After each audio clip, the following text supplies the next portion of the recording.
زما ته هیرې نن زه ستا بخښنې ته مزګار نه یم که ته زما کتاب اورېدو ته اوزګار نه وې نو نن زه ستا بخښنې ته مزګار نه یم که ته زما حدیث اورېدو ته اوزګار نه وې نو زه ستا شفاعت ته مزګار نه یم عزیزانو ما هغه سړی لیدلی دی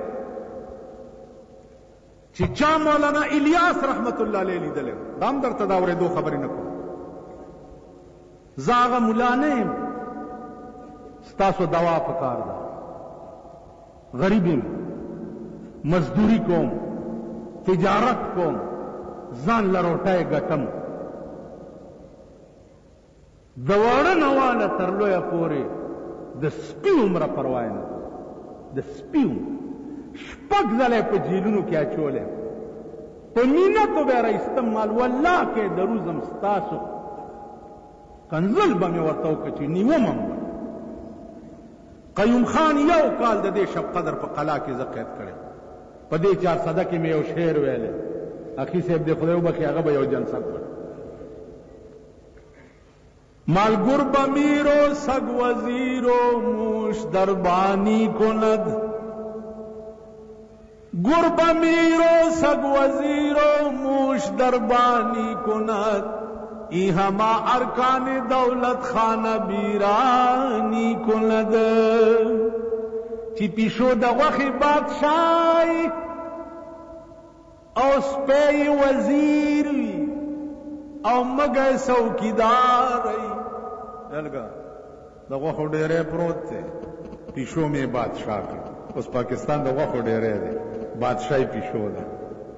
ټیک او سپی ته مې وی چې ته د دې غوښې د ډېری وزیر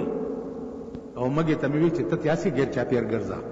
خیال کوه چې څوک یې ونه خوري دا درې والا به د دې ډېری بیاړه تباه کی کنه ها سی ای ڈی والا ولیکل چې دا سگ وزیرو چې دا د قیوم خان ته ویلي قیوم خان ته سگ ویلي قیوم خان غوړنده باچهی وه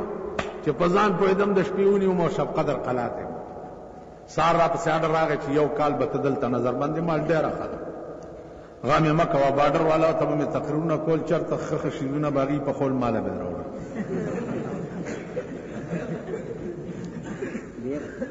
یولس میاشتې مې تېرې صدر ایوب په وخت کې ونښتو په عیني قوانینو باندې دی یو قانون جوړ کړو قانون یې جوړ کړو چې ښځه به میړه ته ویلی شي چې ما طلاق کړي اوس حق د طلاق خو د سړي دی که نو صدر ایوب عیني قوانین جوړ کړه چې ښځه به هم پاسي او میړه ته به وایي چې یو دوه درې طلاق مې کړي خوند به یې لا دا و چې دا بوډاګانو له ښځې طلاق ورکول ورسره ونښتو چې ونښتو ورسره وینیومه په جیل کې مې شپږ میاشتې تېرې صاحبه د صدر یحیی په وخت کې سره ونښتو په هغې کې به یو پاگل ډانس کېدو پاگل ډانس د دې صدر په کلب کې تلاو دی پاگل ډانس دې ته وایي چې شراب وسکي او ښځې او نر تلاو ته ټوپ کي ته زما رانیسه او زه ستا رانیسه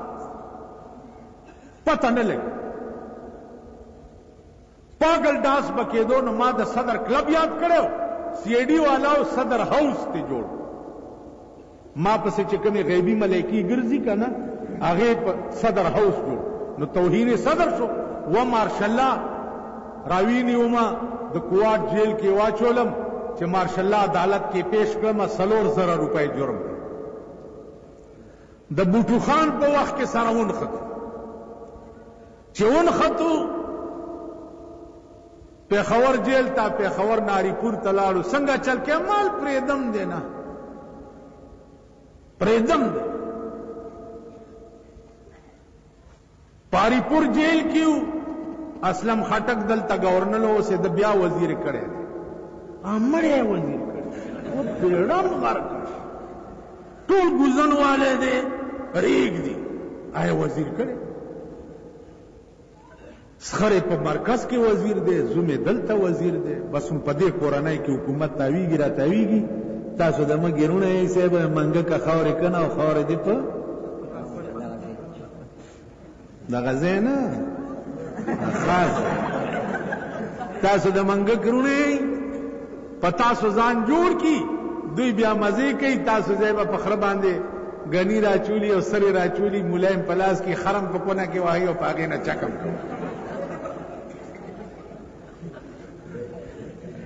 خیال امرا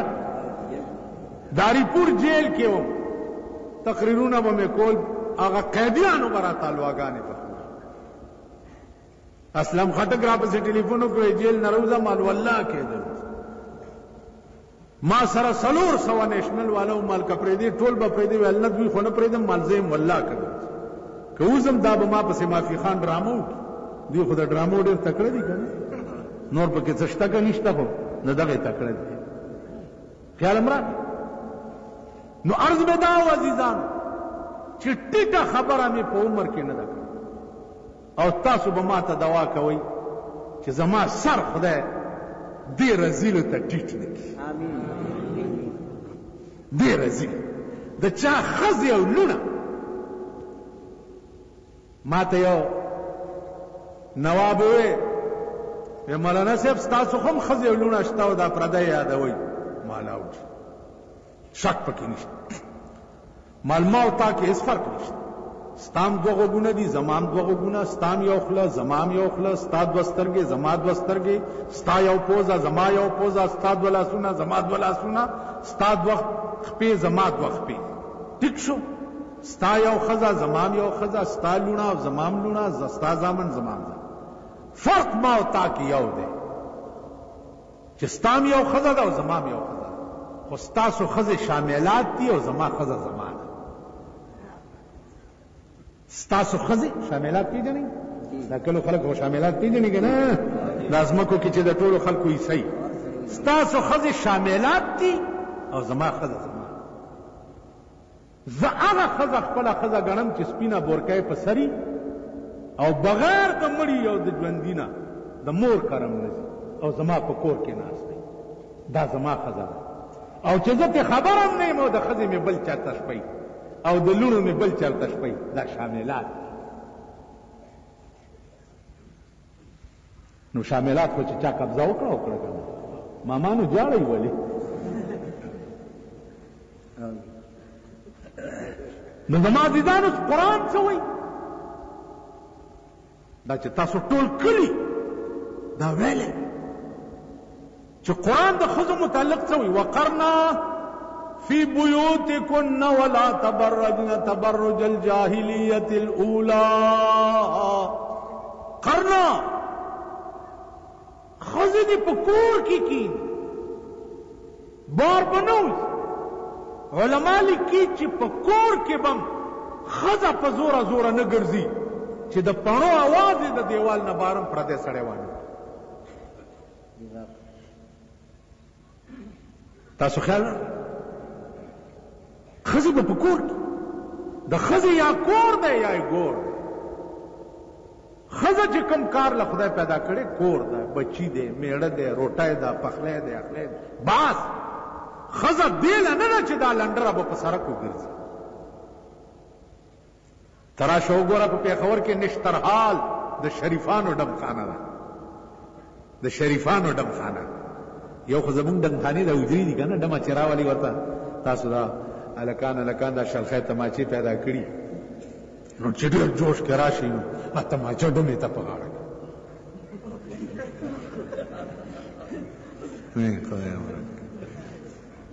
و شرمېدلو چې کومه تماچه ډمې ته په غاړه کې واچي دې تماچې به توره ته څه وکړې تاسو له شرم نه ګرځي دې خوا وګورئ بیا تاسو په کور کې ټي وي ګان ساتلي په دې ټي وي کې کله کله د انګریزانو د امریکې او د برطانیې د پهلوانانو پهلواني هم کېږي که نه کېږي کوټي کوټي هغه پهلواني زمونږ ښځې هم ګوري یې که نه نیلامګر زمونږ ښځې هم ګوري یې که نه ټیک شو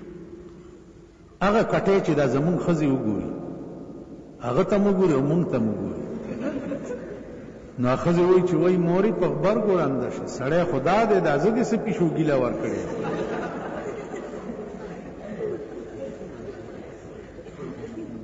ټیک شو بیا چې په حجره کې د ډمه ګډي پاس په دیوالونو ورته ښځې ناستي که نه د کلي ښځې ورته د حجرې په کوټو ناستي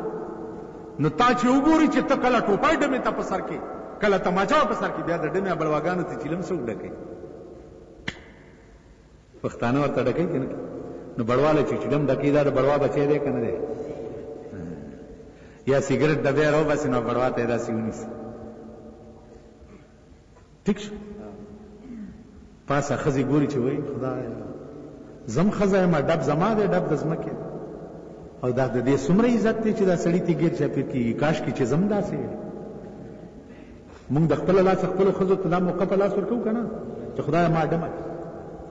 مونږ خو دا موقع ښځو ته په لاس نه ورکوو چې خدایه زما حیا وساتي زما پرده وساتي زما عزت وساتي مونږ کورونه نن ډمخانې دي زمونږ کورونه نن سینماګرونه دي تاسو به په ما د اعتراض وکړئ چې ستا کور کې ټي وي شته که نشته راځئ بسم الله د ویې ګورئ دا نیلامګر وغیره دې څنګه ووایي نو زه چې چېرته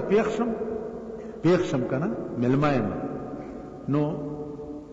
لګېدلی یو هلته دا ما ضمیر اجازت نه راکوي زه ورته یم چې هلکه دا بند کوي زه شیخ یم او دس مې ماتېږي ځکه چې دا رامیان بیا سړي پورې خاندي خیال دې راغی نو زه وګورم بل دا چې په کومه ګناه زه تنقید کوم نو اول مې هغه کتلي اول یې وګورم ښه علم پرې راولم نو هغې نه وروسته چې بمباري پې کوم نو بیا پې کولی شم نو عزیزانو دا ستاسو ملک دی دا ستاسو وطن دی دا ستاسو انجام بی چې دا ما درته څه ووایي مرګ د هر شي نه مخکې وروسته دی په دې کائنات کې داسې شی شته چې زه ووایم چې دا زما دی داسې شته زما زوی زما نه دی زوی د پلار په غېږ کې پروت وي روح یې لاړ شي د قضا علاج په مور او په پلار نشي د پلار غېږ کې ناستي سایه وځي زما ښځه چې خدای راونیسي او مړه کوي یې زه یې بچ کولی نه شم زما لور چې خدای راونیسي او مړه کوي یې زه یې بچ کولی نه شم ټیک شو زما ځان چې خدای راونیسي او ما مړ کوي ما څوک بچ کولی شي ټیک شو نو چې هر کله په دې کائنات کې زما څه شته نه کوم شی دی چې زه ووایم چې دا زما دی هر څه چې دي دا د خدای دی او چاته به پاتې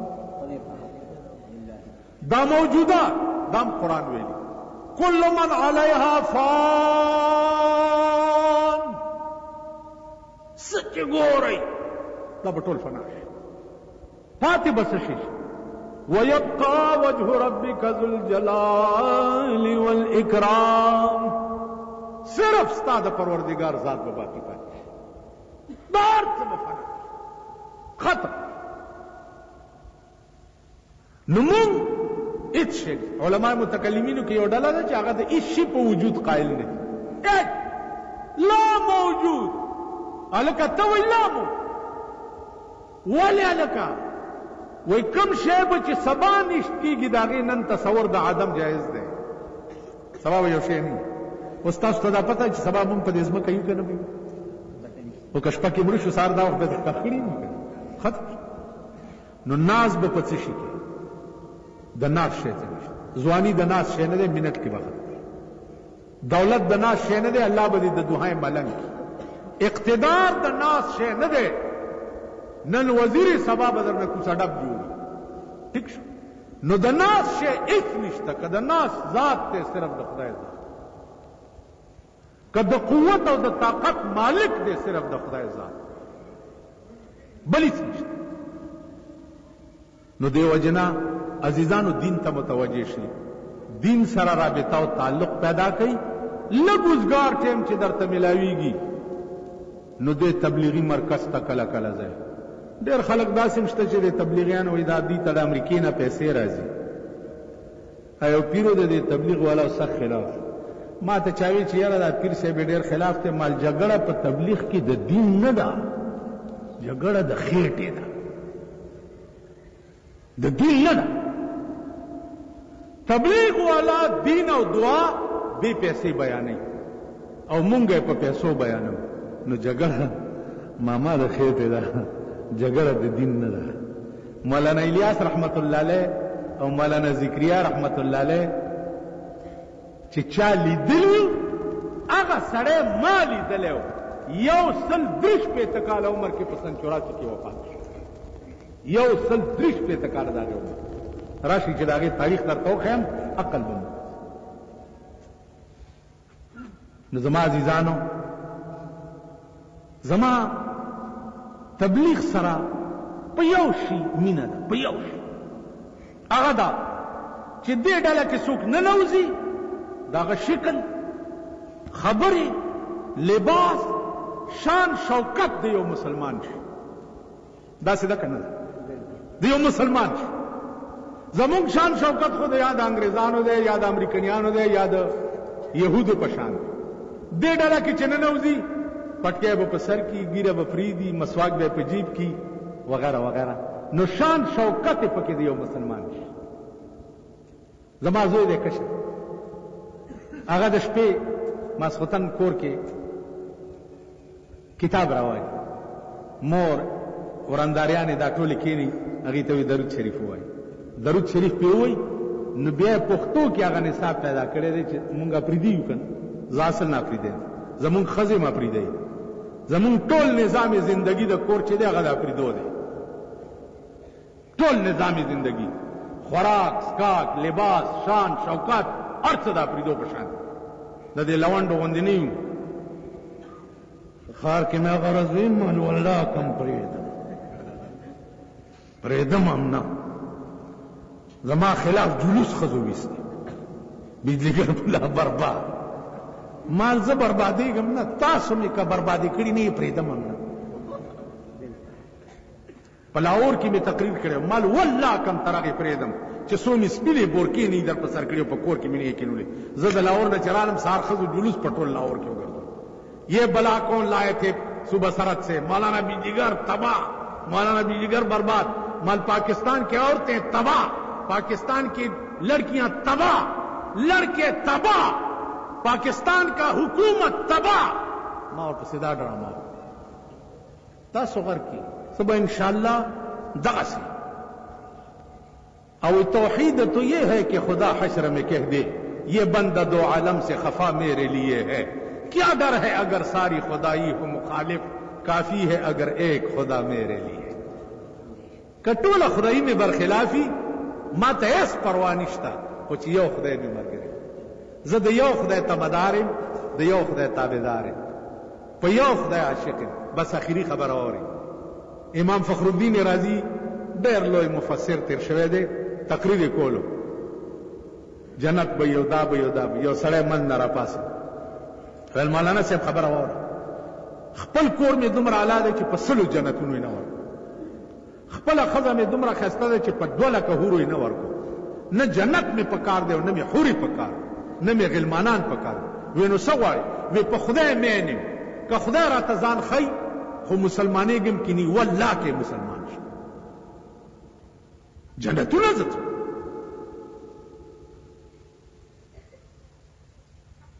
امام فخر الدین رازی وی ما ته په زړه کې القاو شو چې ورته ووایه چې ته مسلمان شې نو خدای به درته ځان وښیي. اوس القا تاسو څه پېژنئ یادونه؟ هغه د کسب څیزونه دي. ورته مې ووایي چې که ته مسلمان شې خدای به درته ځان وښیي، نو هغه ورته لیکلي راکړه. دی وایي ما ته په زړه کې بیا